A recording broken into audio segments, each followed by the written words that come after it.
Hello! I have not scripted this video at all.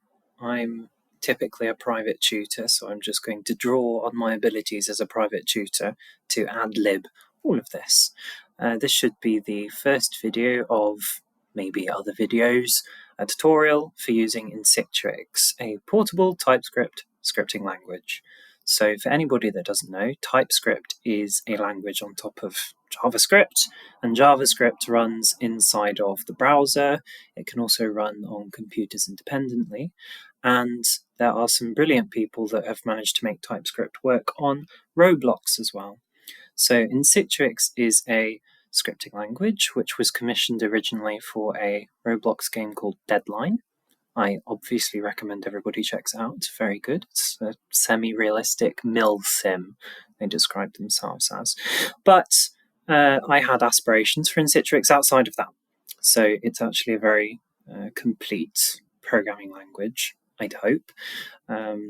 This tutorial is going to be aimed at anybody. So anybody that hasn't done any programming before, or if you have, you're just going to have to strap in and get used to it. Though actually for a lot of programmers, the syntax that this uses is unorthodox or unpopular, as older programming languages, other programming languages do use it, but yeah, they're just not as popular.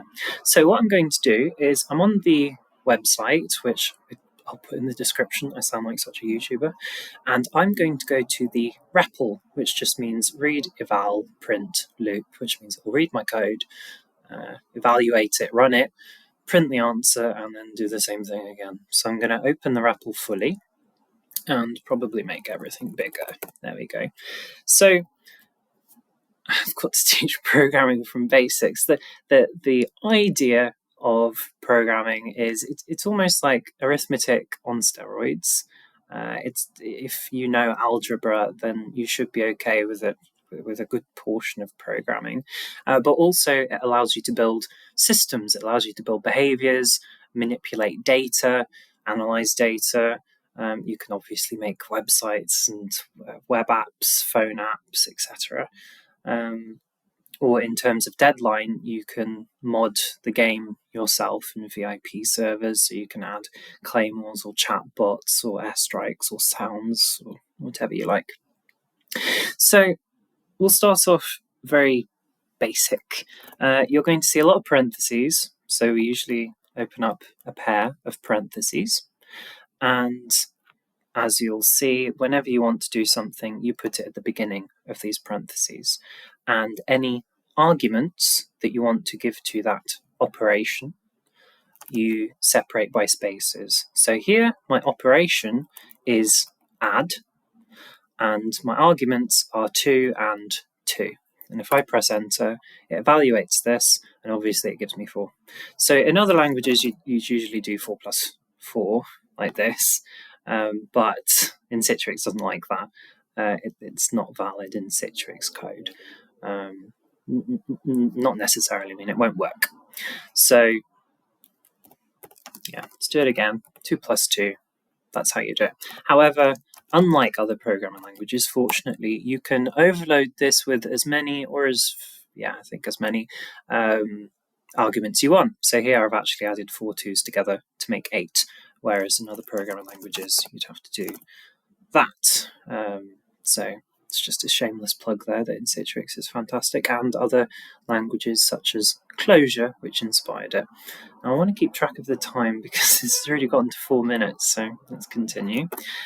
So the idea is we can do addition, we can do other sorts of maths as well, like 10 times 10 is 100, and these arguments don't just have to be numbers, right? They can be other things, including other expressions. So here, this is an expression, this is an expression, this is an expression. I can compose them together. So for example, I might do plus 10 times 10 and 50 divided by 5. Right, so I've added those together and I've got 110. So plus is like the outside operation, and then you've got these 2 inner expressions that are evaluated first. So 10 times 10, 50 divided by 5, and then then those answers are added together to make 110. But this is just arithmetic, right? And to make it a bit more algebraic, we can create what are called variables. So variables, they're called that way because they vary in value, I suppose. And the way that you can do that in Insitux is either with var or with let. So I'm typically going to use let because they're short-lived. As soon as you run it, they'll be forgotten. So here I'm going to say let n be 10. And if I run that, it's just going to say, okay, 10, sure. And actually, if I was to use var to make a point, I should use it. I can then say, okay, n, what is n? It's telling me it's 10. So it's remembered a value, it's put it in something that I've named n. Easy enough. Now what I can do is I can say plus n, and it'll add them together. Amazing. And of course, you can do any sort of arithmetic you want with that. You can mix them around, whatever. And if ever I want to change the value, you just write the same thing again. So times 20, if I want to add them together, whatever, you get the idea. So that makes it a bit more algebraic. And yeah, I suppose the next important thing would just be if statements. Yeah, so instead of just making it algebraic and you could do that one on a calculator, the other important idea of computing is that you can involve conditionals. So they can actually change their behavior based on certain values that might be coming into the computer. There might be something you've typed, there might be something you've clicked. And a basic form of this in Insitux is saying if, and then you give it some sort of conditional to evaluate. So if, we'll just say true for now, which just forces it to be if true, right? So if this condition happens to be true, which in this case it literally is, return 1, else return 2. So there you go, it gives me 1 because the condition was true.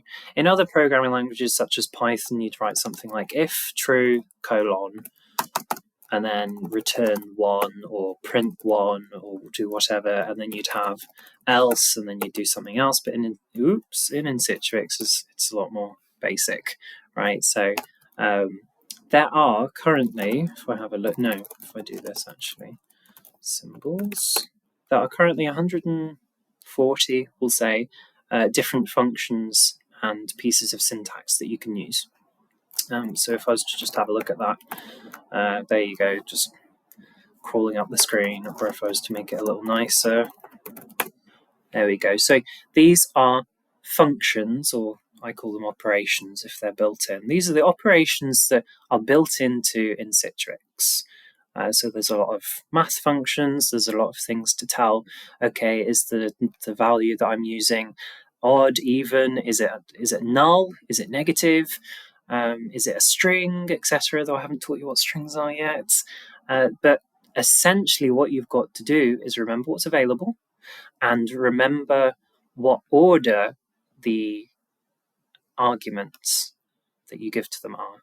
So in the case of if, we have obviously the function itself, the operation itself, then we have its condition, what happens if it's true, and what happens if it's false. And that's what you've got to remember for if. So I could write a more complicated if, and this time I shall use strings as well. So var, I shall say password is hello, for example. So what I've done here is I've declared a variable, I've called it password, and it has the string hello in it. So a string, as you can see, is just text. You quote it so that then Insitux doesn't mistake it for anything else, numbers, text, code itself. And you can see it's a different color in any respectable editor, such as the online REPL. And what I want to do is I want to check whether this password is correct. So the correct password in this case is going to be password, actually, but unfortunately the password here I've said is hello. So that could be something that the user has entered. In fact, I could probably do this in the web REPL. I could say prompt, enter your password, and hopefully, yeah, there you go, enter your password. So I could say password, for example, and prompt is, there you go, it's told me password. So Insitux evaluated this expression, it did something, and then it came back with a value. So that's also a very important concept, is that whenever you do these parentheses, typically they will return something to you. So in this case, it returned the string. In that case, it returned a string. Whenever you do these additions and stuff like that, it's returning a number. So all of these expressions return something. There's only a few cases where that doesn't, in fact, probably only one, is when we define a function, which we shall get to. What time is it? It's been 10 minutes. I suppose these tutorials just have to be long, don't they? You can speed me up times 2, times 3, I really don't mind. So, yeah, password system. I'll continue using prompt. Okay, so password is going to be prompt, enter your password. And actually, it's getting a bit claustrophobic, so there we go. And I'll do this as well if I can. There we go. So, password, prompt, enter your password. So I'm going to press Shift Enter to create a new line, so that then I'm entering more code at once. Now, what I would suggest, if you're doing long-term editing of Insitux, is you can find on the website or in the Insitux Discord server, etc., a Visual Studio Code extension which helps writing Insitux. It gives all this syntax highlighting, and if you are so inclined and so skilled that you can install Node.js, it's called, onto your computer, and then very easily install Insitux directly on your computer, so then you're not having to come to the web RAPL, which this is, or the Discord bot, or anything like that, deadline, etc. Yeah, that makes it easier than just pressing Shift Enter and doing this. So I'm taking in the password, and I'm going to check whether it is correct or not. And the way I'm going to do that is by using the equals operator. So in other languages, that would be something like, does x equal y? But here we're just going to say with one equals for the programmers out there. Does the password, so we've got the rest of our code here, does the password equal, what was I saying the password was going to be? Password. There you go. And of course, you see that doesn't have the parentheses, doesn't have the double quotes around it. That does, because it's a string, or it's a string literal. I'm literally writing the string.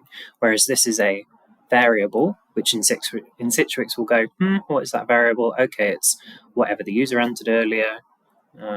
So let's try this out. If I take a copy of that and then I say my password is hello. Okay, I have to scroll down.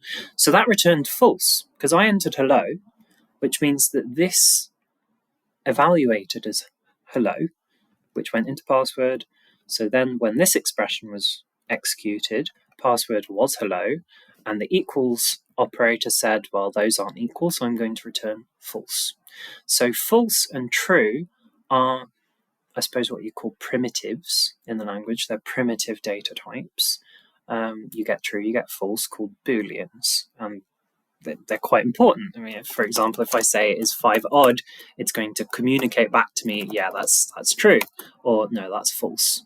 So you get that in almost every programming language. It's quite helpful to know.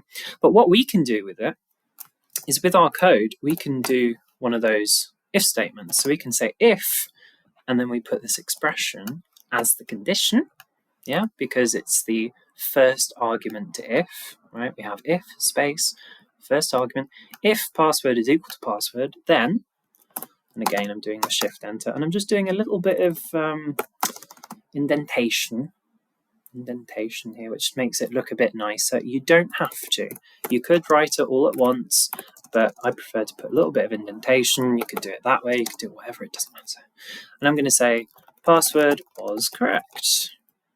Or, now again, because there's technically a space between this is the third argument to if. So this is the first one, this is the second, this is the third, which is the else. So password was incorrect. And it can be a bit tough to keep track of these parentheses right? So you'll notice that there's 2 in a row here, and you've just got to see, oh gosh, that one's there, and that one's there, and that one matches up with that one.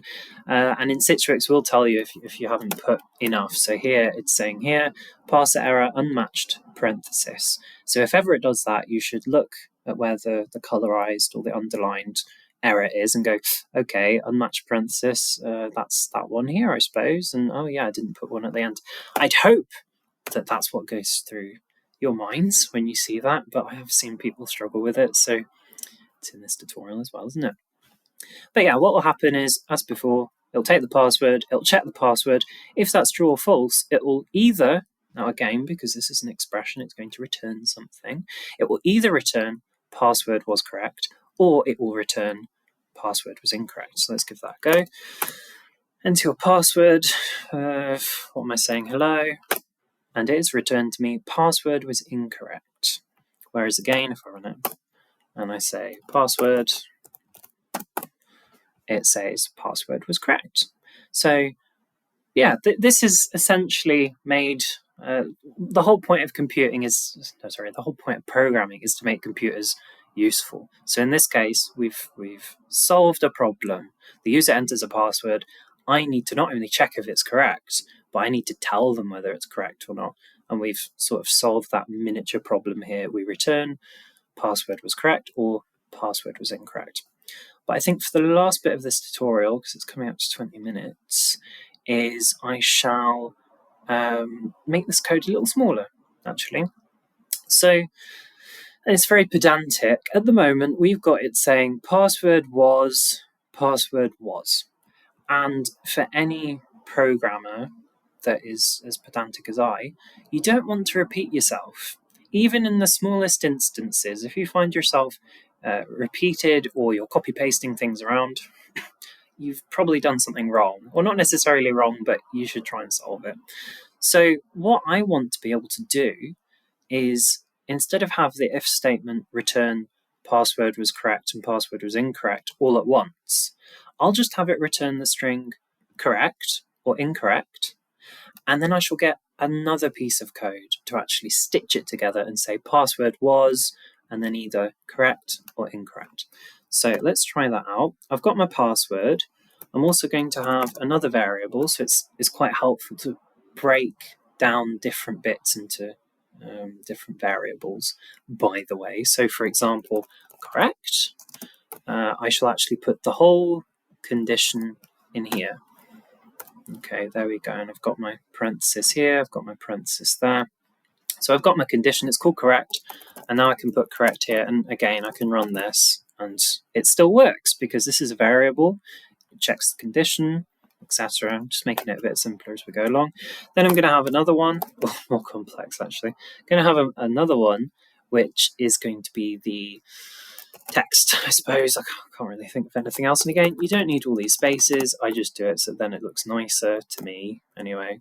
And I'm going to put the if statement. So I'm going to say if correct, then correct, else incorrect. There we go. And actually, if you were even more pedantic, you'd say, well, you've got the text correct here and you've got the text correct there, so you don't need to do it twice.